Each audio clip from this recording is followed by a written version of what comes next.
Anita Alvarez killed the myth of the Black-Brown Alliance, and now all of Asian America is killing your pathetic daydream of any black-yellow unity.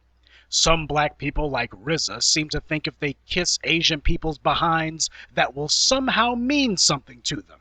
Some black people think because they like Japanese cartoons or Chinese kung fu films that they understand Asian culture. I did a video many years ago explaining to these fools that unless you look at how Asians portray black people, you're only fooling yourselves. Some black people think because Asians emulate black culture, that means they respect us, when all it really means is people following a lesser culture gravitate towards a stronger one. Black culture distinguishes itself and defines. Asian culture doesn't. Inscrutable and reserved also means invisible and easily dismissed, which explains why the Asians are trying to get whites to let them stay under the umbrella of model minority, which to them means honorary whites. Immediately following the rightful conviction of the murderer Peter Liang, who killed Akai Gurley in cold blood, the Asians in at least a dozen cities have come out in total support of the killer. Before we go any further, let's reacquaint you with the facts of this case.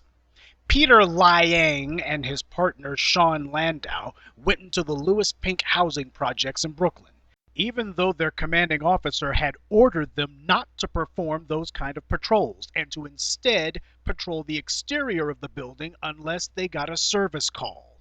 They went up to the 8th floor and started milling about the stairwells. One of them had a light that was out, making it totally dark. Even though Liang had a department-issued flashlight, he didn't bother to use it, instead pulling his gun. All of this without any sort of threat being apparent. He could have used his flashlight, but he chose not to. He could have identified himself and made it clear he was a police officer, but he didn't do that either. Instead, he drew his gun and proceeded down the stairs. Akai Gurley was in that same stairwell. Liang claims that he heard a sound. To this day, his partner doesn't corroborate this, and neither does anyone else, but to hear Liang tell it, this alleged noise startled him. And even though, as he put it, he didn't have his finger on the trigger, the gun went off anyway. The bullet struck the wall right in front of Akai Gurley, the round ricocheting and striking him in the heart. Gurley's fiancée, having heard the murderer's gunshot, came out into the hall and found Gurley bleeding to death. A neighbor called 911. 911 dispatch talked Gurley's fiancée through CPR. Soon a ton of cops showed up, but no medical support. Gurley stopped breathing and died. And where was Peter Liang when all this was going on? Well, at first he and his partner were arguing about whether to call in the shooting or not. Liang couldn't care less about the dying man at his feet. All he cared about was whether or not he was going to get in trouble with the department. Then Liang decided to text his union representative. That's right. He got on his phone and started sending text to his union representative. Whenever an officer uses his weapon in the NYPD, standard procedure is to call it in over the police radio. All of those calls are taped. That's the reason why Liang decided to telephone his sergeant instead, because he knew that the police calls over the radio were taped, and he didn't want anyone hearing what they had to say.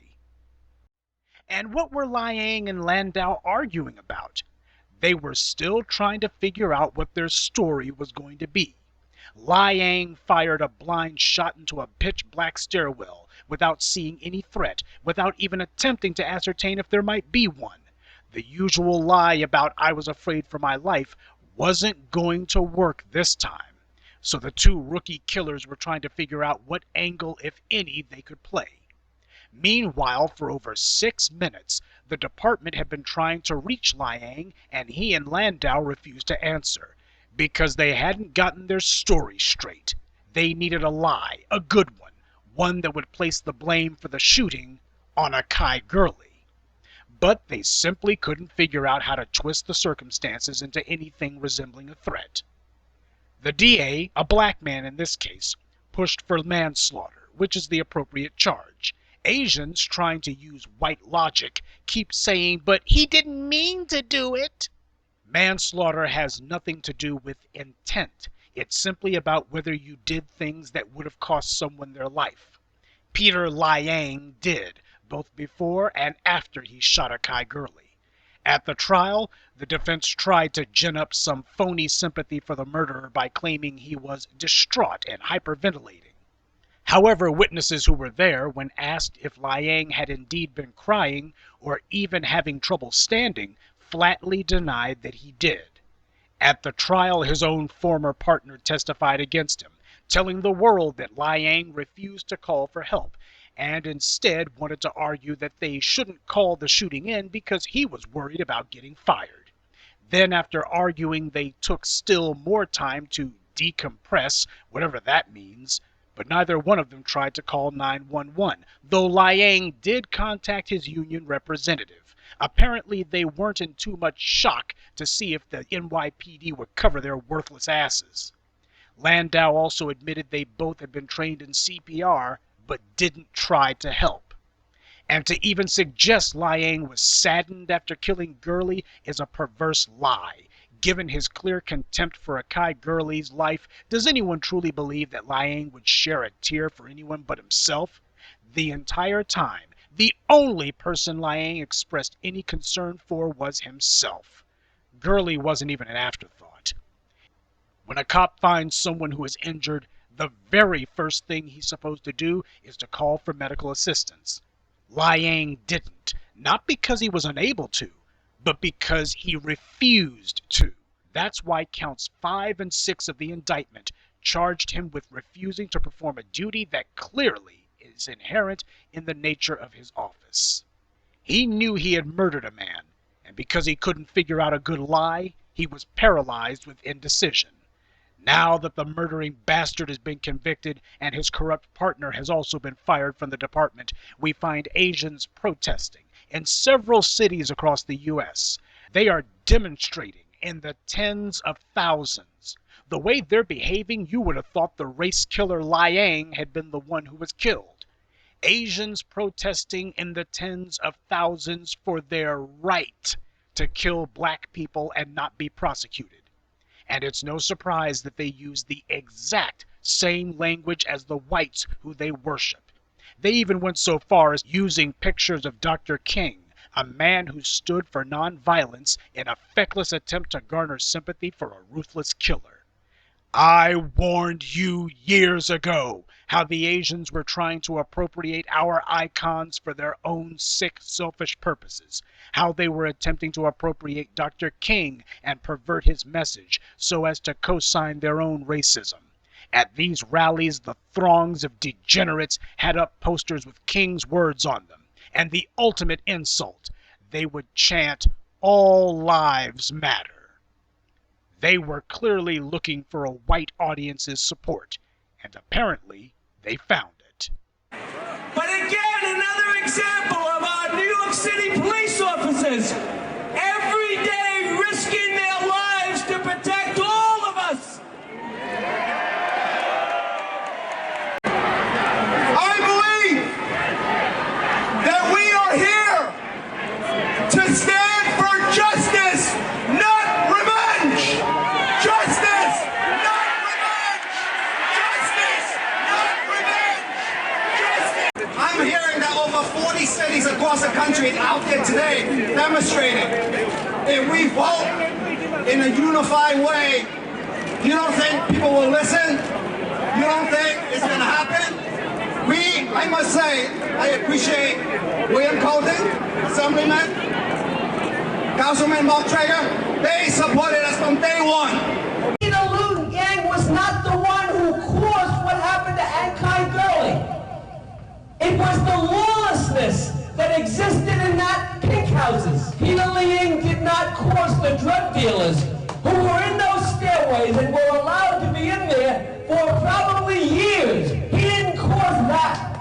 Talk about scapegoating, because it wasn't the drug dealers who killed Akai Gurley. It was Peter Liang who the scumbag claims had nothing to do with it. Now you see the level of corruption and racism that's behind this Asian American rally. Understand it.